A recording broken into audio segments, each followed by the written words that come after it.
what's going on at the lower level at like the teaching level that maybe we not developing? Is it tennis players playing other sports? What's going on with that, man? I think it's a combination of all that. We have a lot of great athletes who play basketball, who play baseball, who play football, who play a lot of different sports, and their first love are those sports, and they get introduced to tennis a little bit late. Look, self-made entrepreneur, no manure. I'm the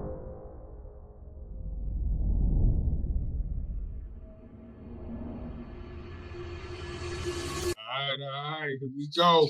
Greetings and salutations. Welcome to the David L. Moore podcast.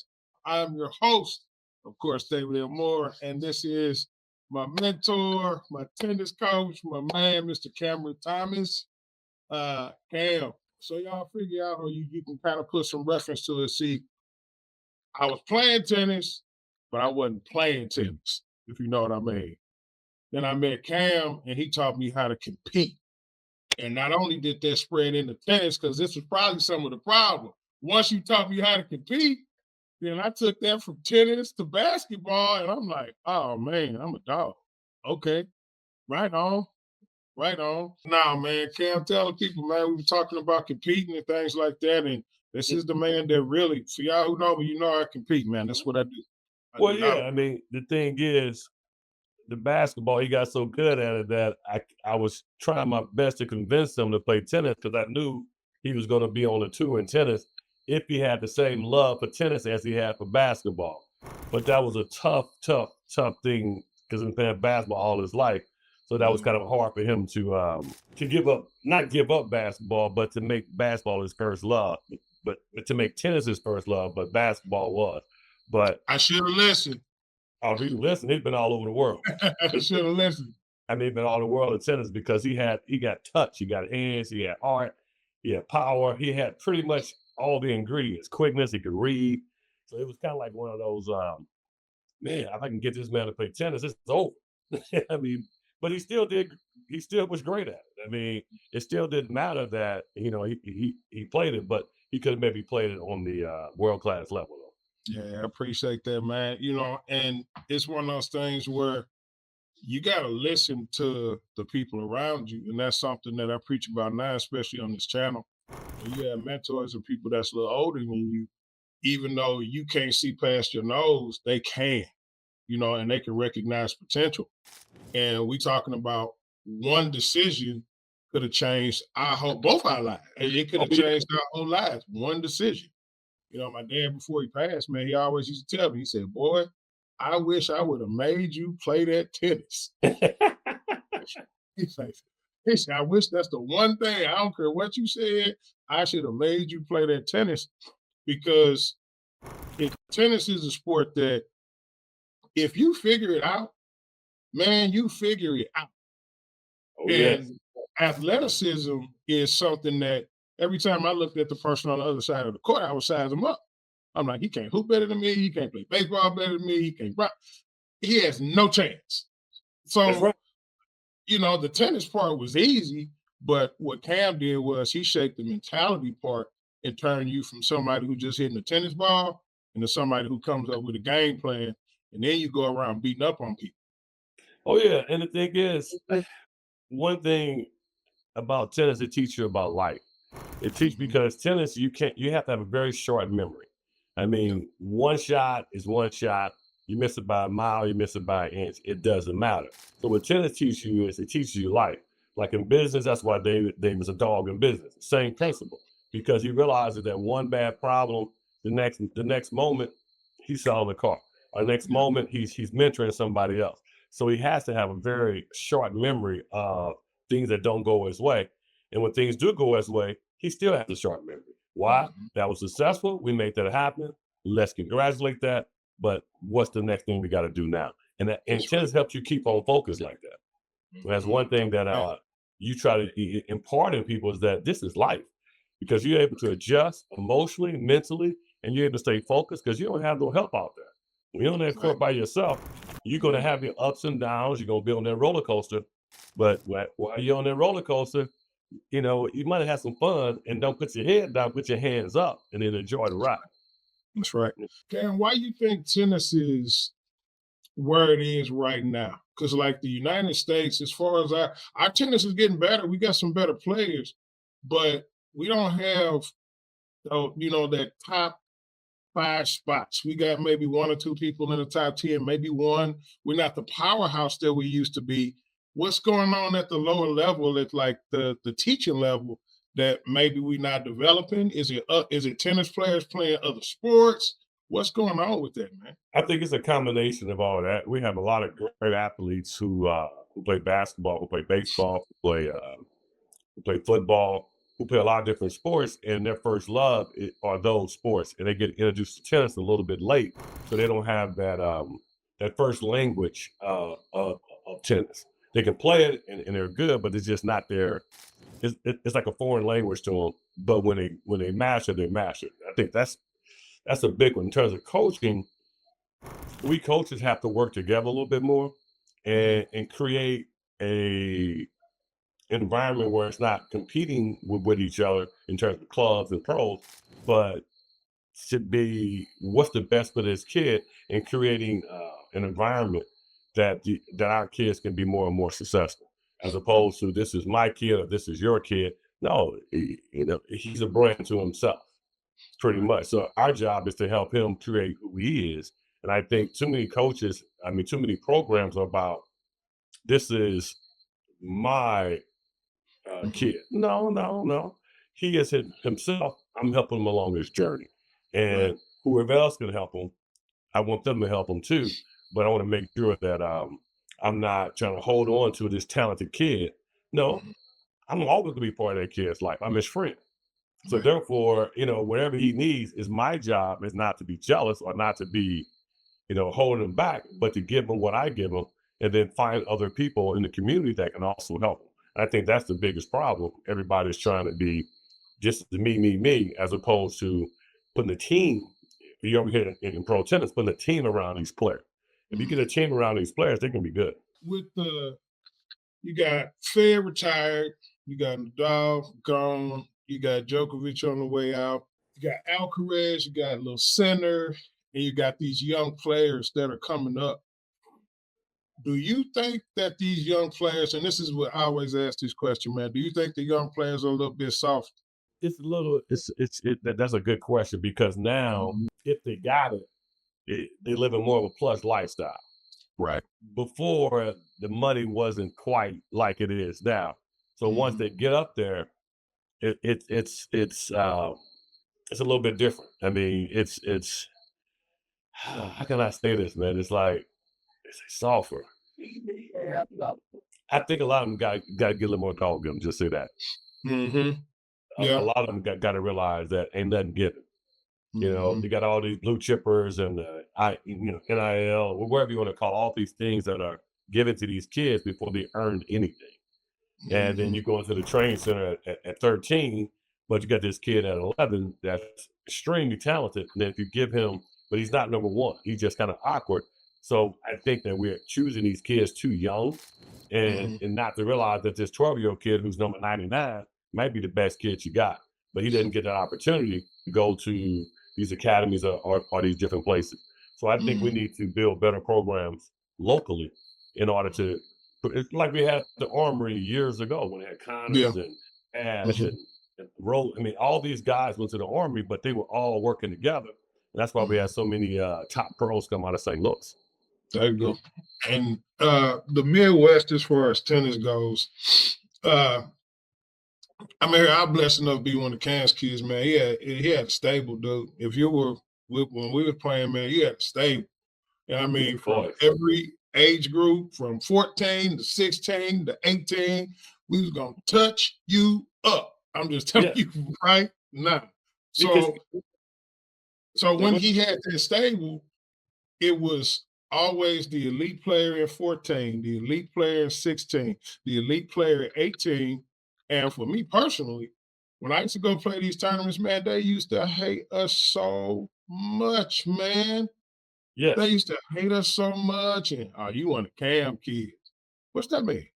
I mean, you finna lose. That's what it means. Right. But they used to hate us so much, man, because you shaped our attitudes and taught us how to compete.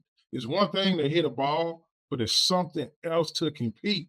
And I don't think people spend enough time learning how to compete because Yeah. you can take a kid with less skills, put a dog in him, and he'll beat the guy with more skills. Oh yeah. He will because he knows how to compete. How do you elevate somebody? You see somebody who has talent. How do you bring that competitive edge out of it? Well, first thing I do is I know they all have it. It's just a matter at first it's a matter of bringing it out and understanding the kid. And their learned behavior is their behavior. And they're going to be who they've been taught to be. So my job is to understand that's the hardest thing to change is who they've been taught to be all their life. So to get them to buy in. And then I have something I read lately and I thought was really good. It says, you know, I'm going to get to the Bible, but it said, who told you? Who who told you you were naked? Mhm. Then I took that step further. I said, who told you you couldn't play? Who Right. told you you were bad? Who told you you were ugly? Who told you you were this? Who told you you can't win because you don't have the money? Who told you that your clothes aren't good enough? Who told you that? Stop listening to who told you and start listening to who you truly are. Because people will tell you anything. And Right. that's I think is the thing, the bridge. Like I'm telling you who you are. I'm telling you you're a champion. I'm telling you that you can do anything. And that's why they didn't like you because when you walked out there, you didn't my guys don't fall into the trap of Right. hierarchy. Fall into the Mhm. trap. Okay, you're supposed to be better because you go to this country club or this country club. Right. You're supposed to be this. Our guys are like, hey man, I'm gonna come out and lace my shoe up and come play. And if you win, but you're gonna have to beat me. And Yeah. that's what we have to instill. So it's not that they don't have it. It's a matter of how do you reach each kid and each child is different. It's like reaching them and saying, hey man, no, you got this, but why who told you you weren't any good, man? Who told you? Because Mhm. that ain't true. Who told you you Right. can't learn? Who Mhm. told you old dogs can't learn a new trick? Right. Who told Right. you that? Why you believe in Mhm. that? So now you believe in this old stuff that's telling you that it's not possible for you to be a champion. Yeah. And I think that's what we do. That's what you do at your job. That's what we do is we telling them and who they truly are. And we're speaking to the champion in them, and we're not speaking to that other part of them. We're speaking to the champion. And Yep. me and you both, we are not going to be speaking to that negative part of you. We're trying to Mhm. reinforce something negative. And that's the difference, I think, with coaches and with executives and people who are mentors is we tell you who you are because and we're not lying to you. We're telling you the truth. It's just a matter of you getting you to understand who you are. Now it's time. Then it's time. Then it's Right. time. See, and it's one of those things where if you prepare, man, there's nothing better than going into a task and knowing that you prepare for it. Because when you go into something and you know you prepare for it, then it's just not as difficult. The hard times should be in practice. That's where you pay the price. That's where you put the work in. That's where all the crying and the pain and all this stuff comes. And then match day, oh man, I couldn't wait to match day because now it's just time to execute the plan that you've been working on. We hit Yes. this 100 times. Cam used to have us go to town to tennis early in the morning and hit with the slew dude. Remember they used to hit with the Yes, I slew do. guy. We used to have to hit 100 balls in a row without fail. We was Yes. like 16, you know? Make it So, happen. so you learn that, and I sit here and say that, hit 100 balls in a row at 16. Yeah, with college kids. And you Yes. can't miss, That's or right. you got to start over. So, once the expectation of greatness is put on you, and then you understand that you have the opportunity to be great, man, with the right positive reinforcement, man, you can reach for the stars. Because right now, man, what I see in a lot of competitions is the mentality of everybody gets a trophy. How do Oh, you feel about that? oh my goodness. Participation trophy, you should be happy with your performance. Win, lose, or draw, you go out there and you do your best. And for me to give you a trophy, just like I get a guy who won that, it's like, okay, we don't give everybody the same grade in school. So if you in school, we'll give you all A's. Okay, this kid studied harder, worked harder, developed, did all the extra homework, did everything to make that A plus. But this kid over here, since you were in the class with him, we're gonna give you an A+ too. So What? you don't feel bad. So you don't feel bad. You don't feel bad. It's like, no, do the work. Now, just because you make a B, that don't make you any less. If that was your best effort, that B, that's your trophy. Your trophy is your best effort. Your trophy is not some thing, that you take home. Here's my trophy. No, your trophy is, you know what? Today I won the day. Today I went out there and I did everything I could to be successful. Win, lose, or draw. Because you can win a match and know you ain't give your all. Facts. And know you didn't do what you were supposed to do. So to me, we try to teach them that, hey, you put forth your best effort. Sometimes you're going to sell this car, sometimes you're not. The difference is, did everything you're supposed to do, did you do it? Did you cross every T, dot every I? Did you really try to observe what the person really needed and wanted? Did you observe how to beat that player? Did you see that they couldn't hit a backhand pass shot cross court? Did you see that they couldn't do certain things? Did you figure it out? Or sometimes you just run out of time. The next time you see them, you beat them. Why? Because you figured out too late how to get it done. So participation, no. We're going to participate in you getting better, you getting stronger, and that's your reward, is you getting better. That's your participation, but not participation trophies. No, I'm not. Honestly, man, if I came up now, that would probably destroy me because I'm somebody I don't want you to get, if I win, you better not get the same as I got. Right. Because that diminishes my win. Now, what did I win for? Right. So now if everybody gets the same trophy, it really don't make sense to me. And that's how you kill competitiveness. Because they're playing for trophies. Right. You like you said, your trophy is how you feel after the match. If you done lost, but you did everything in your power that you were supposed to do and you executed your plan, man, that's your trophy. You're right. That's it. That's what you got. Right. You run And if if you got some competitive in you, I hate to lose more than I love to win. Me and losing we ain't gonna never have a good relationship. It's never gonna happen. And from tennis to business to any and everything in between, me and losing not gonna have a good relationship. But what people fail to realize is in order to have that attitude, you don't see what happens off the court or outside of business or waking up at 5:30 or make sure you preparing for your day or checking off all your boxes in the morning. That's the stuff you don't see. But then you see us on this podcast having a good time, chopping it up, but you don't see the preparation that it took to get to this point.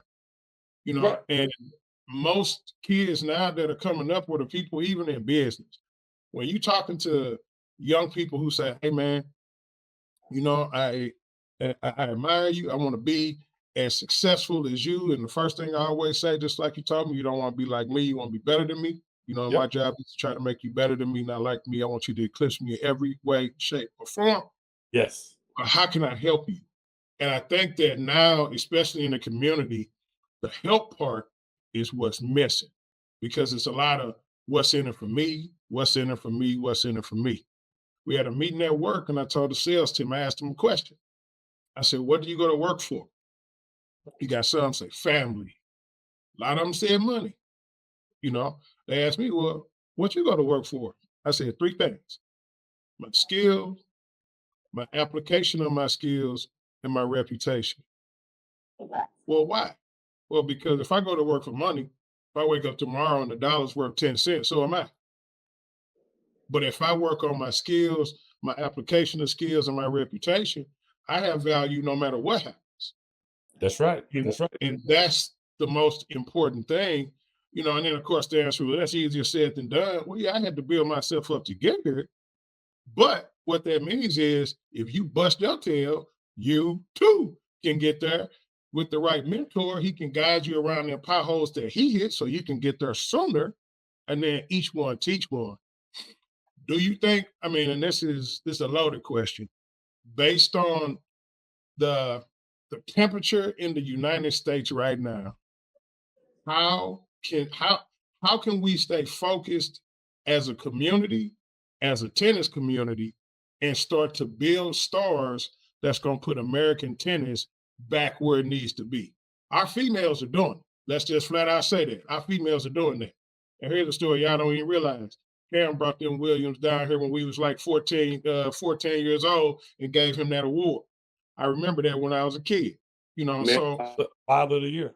yeah, and shout out to him and them Williams sisters, man. But females in American tennis are doing their part and then some. It'd be real good to see an American come out like and dominate like an Alcaraz and dominate like a Yannick Sinner and come out and just have that swagger. Like, hey man, you definitely don't want none. You don't want no smoke, none whatsoever. When are we gonna get that going? Well, that's a great question. I mean, on the women's side, tennis is one of the highest paying sports. Mhm. So, I mean, if they play tennis, they see those $1 million checks, and not many places where women can go and make that kind of money in sports. I mean, you got Trinity Rodman just signed a huge contract, and you have, Caitlin and a lot of other people have signed big contracts. But in tennis, that makes some money. Now, look at the men's side of things. Basketball, they signed a $70 million contract. They're going to NIL. They got NIL money from Mizzou to Alabama to whatever. These kids are making money in basketball, football, all the way through.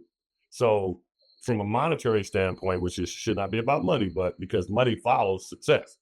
But from a monetary standpoint, you look at a kid who can go play basketball and make $200,000 a year just playing college ball right now, because he's making millions for the school. So you're an athlete, you try to find the best pathway forward. So we got to make it attractive for these kids to get some sponsors and to get some things to where they can afford to afford to want to play tennis in college. It's Because expensive. it's expensive. I mean, who want it? And the second thing is in basketball, if you're a superstar, at 10 years old, how many programs are grabbing you up, paying your way? Yep. They'll come find you. You ain't got to find them. They come find you. Yeah, and they'll find you. So in tennis, sometimes if you're really good, these coaches are getting paid X number of dollars. They look at you like, okay, but can you afford to pay? Right. They're not looking at you as an individual. How can I help this kid? So you got a really talented kid versus parent who can pay 6 lessons a week versus a kid who parent can't pay for 1 lesson a week. But the kid who can't pay 1 lesson a week is talented. So we got to be able to provide an environment where we can do that with these talented kids where it won't break the bank. Because, traveling to these tournaments, doing the $80,000 a year to be on the, a national, international circuit. And we don't have that environment right now to be able to promote some kids that are extremely talented, whose parents can't get them there, who parents can't take them on trips, who parents can't do certain things. So we have to create something locally that solves that need. And to be honest, it's my fault that it's not there. It's the people who are in a certain position in tennis that can go out and get things to the people who will support what we're talking about. So that's been on my mind.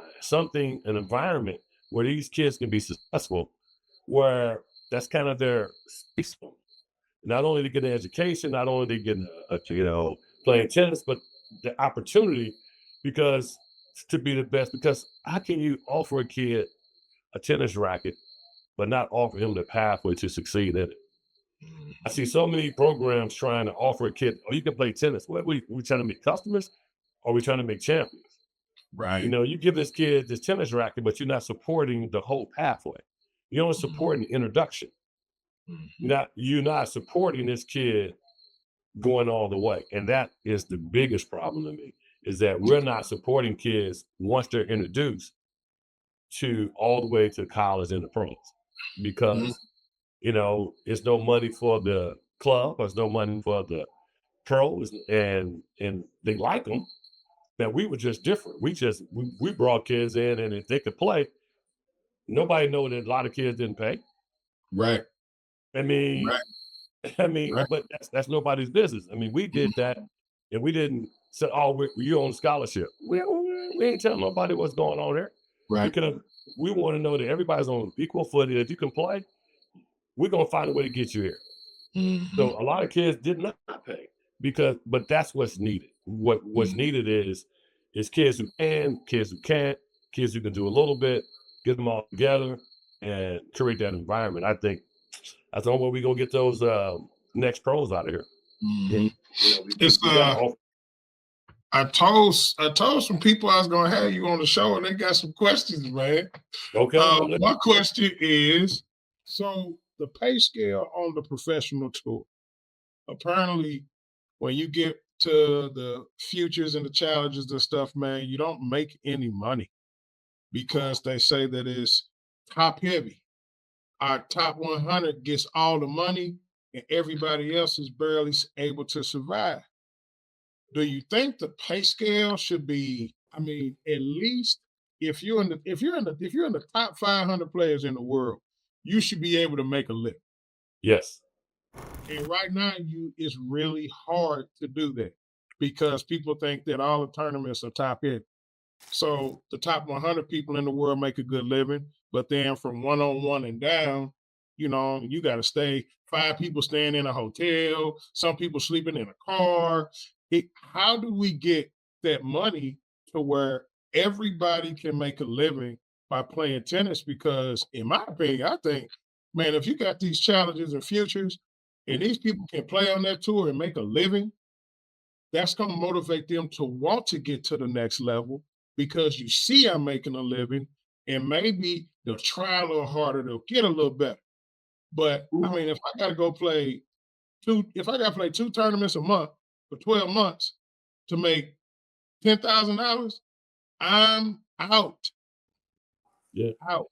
It makes no sense to me. How do we fix that? Well, I know that Djokovic, he did it to where the top 100 get so much money. And if you're in the top 200, you get so much money. And it was a certain, I forgot what the numbers are, but he actually advocated for that. So if you get a certain amount, it's almost like you give a salary. So I Mhm, think the tennis industry itself need to have a professional salary. You mhm, know, that if you're in the top 500 in the world, if you're top 100, you get X, top 200, you get Y. And then, so I think there should be a minimum salary for any player in the top 500 in the world. And I think the corporations, the tournaments, the sponsors, all that should go into a pool. You got 500, just say it's 100,000. And you got 500 to, what's that, 50 million? I don't know mhm. exactly what that Keep is. it up. Yeah, that's 50 million dollars. They give one person a contract for $50 million, Right. and in tennis or whatever. So to have that pool and have a trust fund, I mean, if they build a fund and then eventually that fund pays for itself, so now Right. you don't have to worry about people funding it. So in my opinion, I would start creating a fund. Your paycheck goes, it's like a union. Your paycheck, Mhm. 10% of what you make, 5% of what you make go into this fund. I mean, I'm just throwing out an example. Go Yeah, yeah, to we can use numbers. Yeah, Uh, go to this fund. So if they can figure the payout and get it to where, like the future over in Edwardsville, Mhm. and we had some people go through there and play and do well and go play pro tennis. Mhm. And the thing that I notice a lot is instead of playing singles, I'm noticing people trying real hard to make a living playing doubles. And it seems that these people are making good money playing doubles, but they're not making a lot of money playing singles. So are you seeing a shift in people who want to play singles to doubles more? I think sometimes it's much harder to make it in singles. Mhm, I mean, it's just much harder. So if I want to keep playing, mhm, play doubles. Doubles might get you to the party. So that's another avenue to get you to the dance. It's like, you know what? Some of the top players want to play the doubles. right. So maybe I can get in there and win the Wimbledon doubles or win this double tournament, win it, and I make enough money to keep grinding on the single circuit. Mhm, So I'm thinking doubles is a great alternative to another pathway in. So if you're a smart player, yeah, play doubles. Why? Because at least you're still out there. At least you're Right. still training. You're still winning titles. So that's another way to get in. So I would recommend that anybody aspiring to tennis learn doubles. Because I mean, look at Bopana. That dude's like 45, yes, still playing traveling the world. and playing at a high level, getting paid to do it. Yes. It's easier to get sponsored with basketball and baseball and things like that. Do you think they need to make it a little easier for sponsorship for these kids in tennis? Yes, I do. But that's a tough one because from a social economic standpoint, I got a kid paying $100,000 a year in lessons and traveling and fees. And then I sponsor this kid who ain't paying anything, but this parent is shelling out.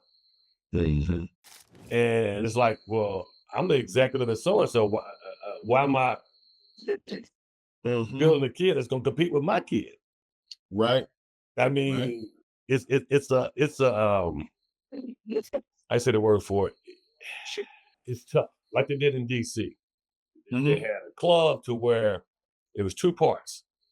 It was a club that people paid and played. It's a club that was free. So it's the same club, but the money that was made and the revenue that was made over here paid for the kids to be able to play. So the club was successful. And at the same time, the club was also successful with serving the community. Here, I mean, all of our organizations, introductions are all non-for-profits.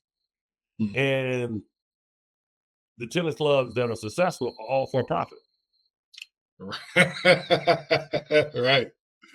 So if there was a club that was for profit that paid for some kids to be able to participate, it wouldn't hurt their bottom line because they would be in all the clinics, all the different things. So in my opinion, we go in the wrong direction because the non-for-profit dollars is very, very small. Very, very small. And every year it changes, different landscape, different people, different jobs. Very difficult to get. You're competing with 8 million not-for-profits that are very that need certain things. I just think it needs to be a social profit, more of a socially conscious, profit-based companies, I think could help overall with introducing kids and making kids better. I think if you have a little bit of both, because they're steering so many, all this money going to non-for-profit. Yeah, but you're just introducing kids. You're not having to where they can go to this club to call their own. They can go in and just play tennis. They can go in and have time every day to play, just like they can go into a basketball gym, just like they can go into a school, just like they can go in. These kids can go in and just play. Yep. You ain't got to pay $80 to get on the tennis court. I mean, you put a hoop in your backyard and shoot and make a line and shoot 3-pointers and shoot every day, and you can get some concrete and dribble in your basement or whatever it is, or dribble outside, dribble in your garage if you have one, dribble in your garage. So we got to make it accessible in a way that and create a way that we can make it more accessible for these kids, because it's just, you already know what the court time's like. Trying to get any court time is difficult because you got to pay for these court times. So it's kind of hard for a good businessman to say, okay, I'm going to give up all these courts for free. Right. When they got 6 courts and they can make $50 a court. And I'm gonna get that money away. Right. And that's a tough position to be in. But so next question was, okay, people want to know, how does Cam feel about pickleball? Pickleball is not tennis. Pickleball is a sport like table tennis or racquetball or badminton or whatever it is. It's another sport. It's another sport. It has nothing to do with tennis because it's not tennis. And I don't disavow pickleball at all. You want to play pickleball? Go play pickleball. Meaning it's just you want to play basketball, go play. So I look at it as not a it's not even competition. Tennis is a very elegant sport. Tennis it is a different, completely different level of sport. Yeah. So how do I feel about pickleball? Go play. Right. I mean, I got to play, man, for the first time like 2 weeks ago. And man, stop. that's it I know. it is not the same. No. And man, maybe I should play pickleball because that was not as difficult as I thought it was going to be. There's certain attributes I have that make it real The hands. simple. The hands. The hands, man. The hands. It made it real easy. And I'm like, oh my God, this is ooh. And your height and hands. Oh my goodness. Yeah, it was so easy to play, man, because I'm long and you could just Yes. okay. But no, I love tennis because tennis is very difficult. And it, like you said, it challenges you to have a short-term memory, both Yes. good and bad. You know, if you do something great, that's great. I did it, but now I got to move on. Yes. If I did something I wasn't supposed to do, I recognize it. I know I'm not supposed to do it, then I got to move on. The hardest challenge that I see, and I still play USTA, man. You see me play that Veta the other day. Oh yeah. And the hardest thing for people is when they make a mistake, they stay there. Oh my And goodness. it's 3 points later. And like I remember the first time I played, man, and I heard this guy yelling. The guy across the other side was yelling, man. He's like, "You're an idiot." And I'm like, I was like, man, I'm finna fight this dude, man. Who is he talking to? Himself. He was talking to himself. Because I'm the whole time thinking he's talking to me. And I'm like, man, look here. You got about a couple more times. And he's like, no, I'm frustrated. I was like, are you talking to yourself? Yes. It didn't make sense to me because why would you yell at your own self like that and tell yourself that you're not good and can't do stuff? You know, Right. and then you start playing and then you start doing it because you seen other people do it. And now you're like, I told the sales staff the other day, I said, be careful what you say because your body don't know that you play. Right. So you saying it out of emotion and you're not serious about it, but your body and the universe don't know that. That's right. It don't know that you're not serious. It just responds to what you put out there. Yes. But here's some advice to you tennis people, man. Short-term memory on both sides, good and bad. Yes. You catch yourself, talking about a point that you played 5 points ago still, and I need to take that advice too. You need to stop doing that because that there is that's detrimental. It's over. You're It's gonna over. mess around. By the time you come up out of it, you down to 4-1, and you man, not you really got to dig out of something, And if you're not made for that, you're gonna take an L that day. Do you think that St. Louis tennis has improved in the last 10 years, stayed the same, or got worse? If I had to say it, I would say it got worse. Mm-hmm. I'd agree. I mean, I would say it got worse. I mean, it's the responsibility of the elders in tennis, the responsibility of people to be able to, offer better situations for our kids, and it's just it's where the kids going to win. Mm-hmm. I mean, it used to be it used to be a lot more clubs, and you could do go in the morning like we did at Town Tennis at 6, 7 in the morning, and play before school, and it was close up to where you live to where you can actually go to school afterwards. You'd have to travel way out, and then have to travel another half hour to get back. So I think it's got a little worse. I mean, yeah. Yeah, I think it's got a little worse. I mean, there's no reason for it. I just think we need to, as tennis players and pros, create more of a self-sustainable and thing for the people who want to play tennis. I mean, I think that's probably the biggest issue. And we have the people, to be honest, everywhere who have that thought and who have that idea. It's just a matter of everybody sitting in and realize that we're a village and nobody's trying to be the man. Nobody's trying to be that guy. We're saying, hey, this is my role. My role may be different from your role. You need the accountant. You need all the other people, to be able to facilitate. But sometimes we like to be the only one, and it's that competition because it's not about you. It's really about building up people. And I think that tennis sometimes creates a selfish environment sometimes. It's about Uh, people. that me first attitude, y'all, is gonna make it to where what you don't want to do is you don't want to kill the passion in tennis because that happened to me for a long time. I stopped playing for like 20 years, man. Yeah. Because the passion got killed because of one, and shame on me for one bad experience. I was playing the tournament, man, and I got to the finals, had to play some dude. I had waxed him plenty of times, and it was gonna be easy.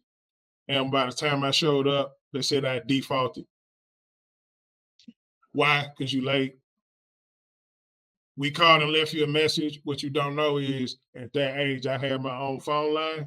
So if you call somebody, we would have been there. We call ID and a message. So when I get home and check, I got nothing. I don't have to play tennis. I was doing the best I could just to hang in there. And then once you get there, man, you're like, hey, I'm not gonna deal with it. That's a part of it. It's already that kind of stuff in all the other sports. I'm not gonna deal with it with that. And then tennis is not cheap, man. No. You get you 5 rackets, you 1,000 in. If not, on the low side. And then you gotta string them all the time. So tennis is not a cheap sport. It's expensive. And I think that we gotta find a way to make it to where tennis is more accessible for everybody and it doesn't cost so much to play. Because that's the case, then like you said before, nobody's gonna pick it.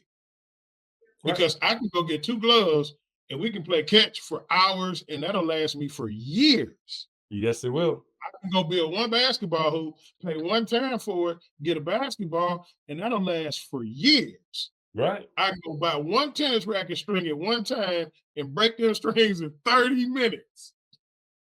And now I gotta go pay $50 to have it restrung again. And that's another So, thing right there.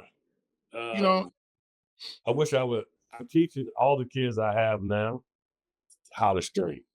And I say, you're gonna play tennis, you need to. Yep. And stringing is not that hard. And one, you can make a living. You can pay for your tennis, stringing rackets. And these kids don't have to go and pay $40, $50 a racket. They can pay $5 a racket with the string. And now you've eliminated a barrier. And you're like, I have 5 stringers right now, for a reason.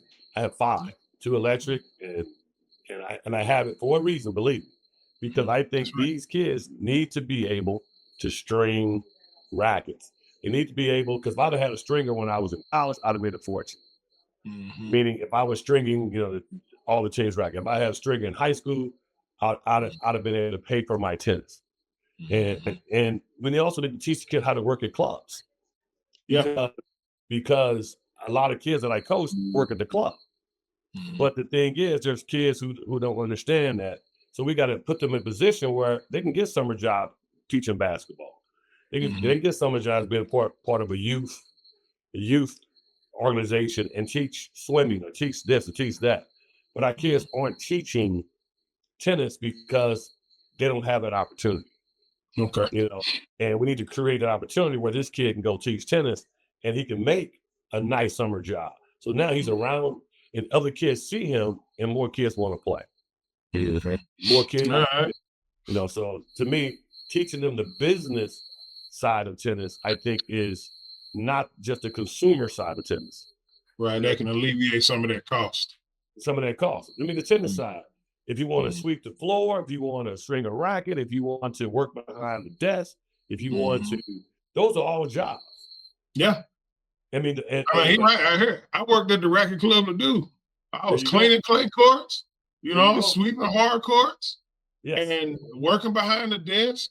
And then all of a sudden, you start getting a hit and start getting a play, and then people Yes. see you, and then man, look here. I taught at the racket club to do, Cam. I was 16. There you go. I end up teaching a clinic with the guy Manuel Prado.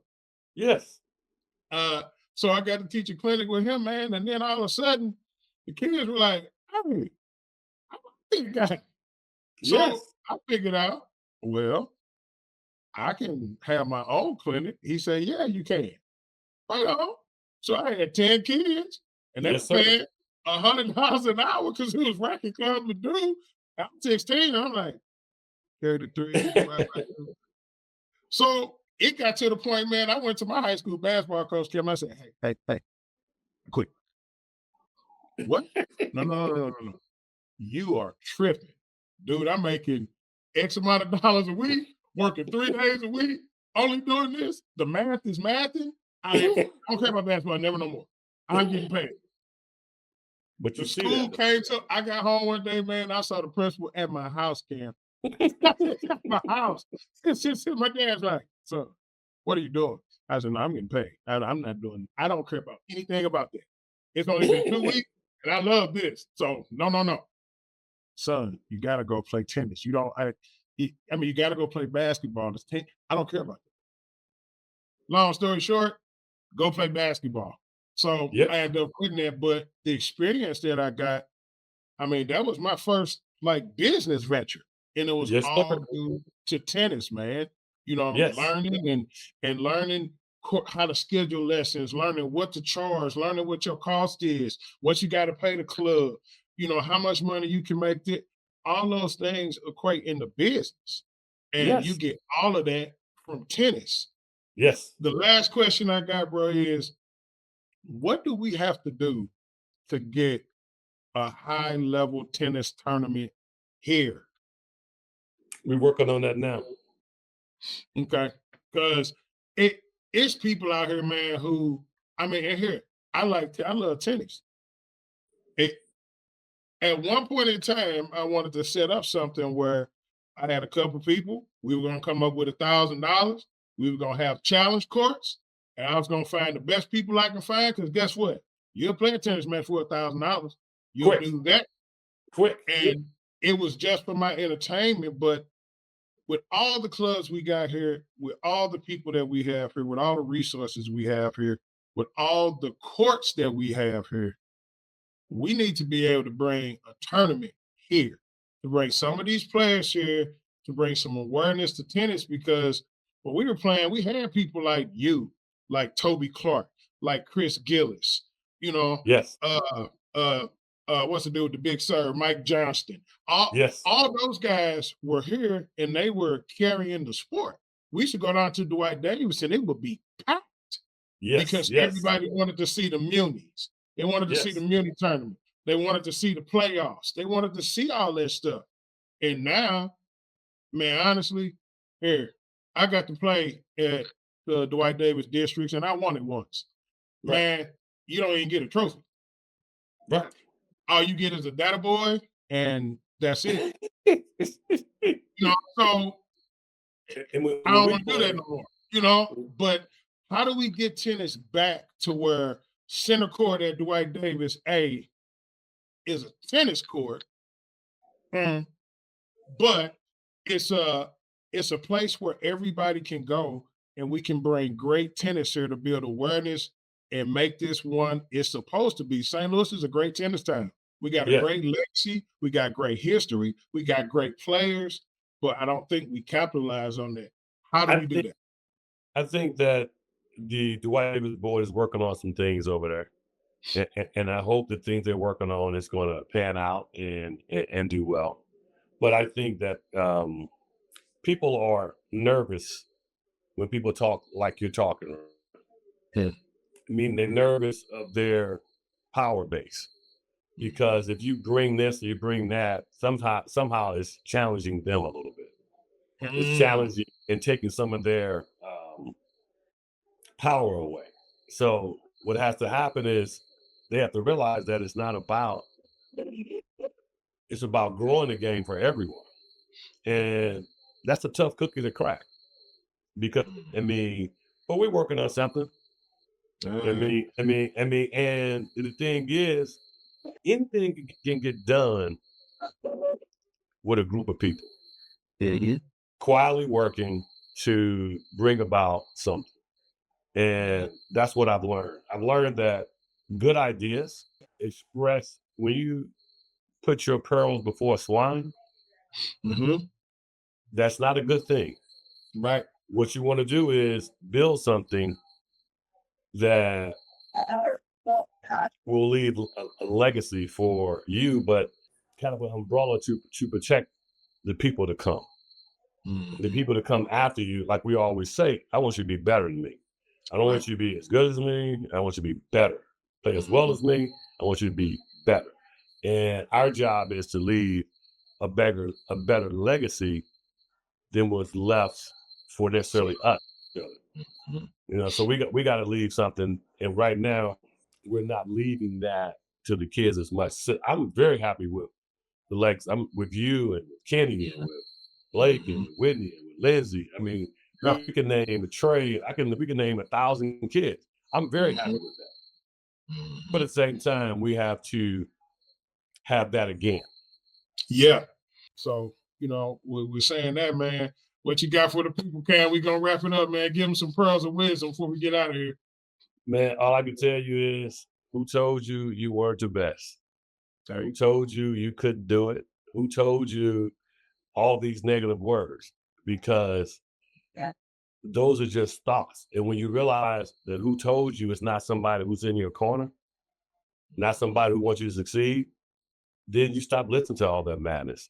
And sometimes it's just your own thoughts. Sometimes your thoughts are telling you things. It's like, why would you tell me something I don't want to achieve?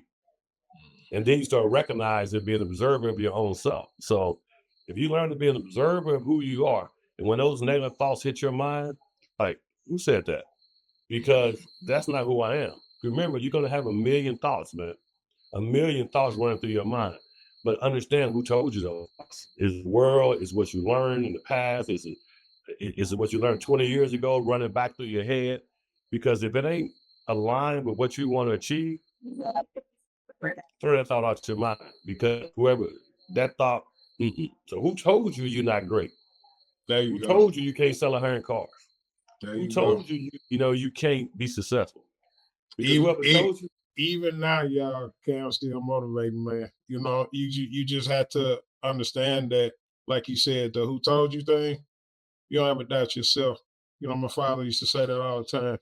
You never doubt what you know. And nobody should be able to tell you what you know. You know what you know.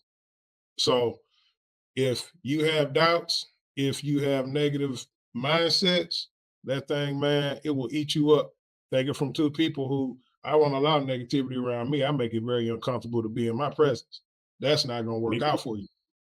And most of the time people get upset, but I understand. I represent pressure. But it's pressure in a positive way to hopefully make y'all better. But nah, man, Cam, I appreciate you, brother. Thanks for coming on, man. We can wrap it up. I'm going to have him on again. But hey, y'all, this podcast is about self-improvement. And, the fact that we get to talk about tennis is great. But the main thing is self-improvement. How can you be a better version of yourself?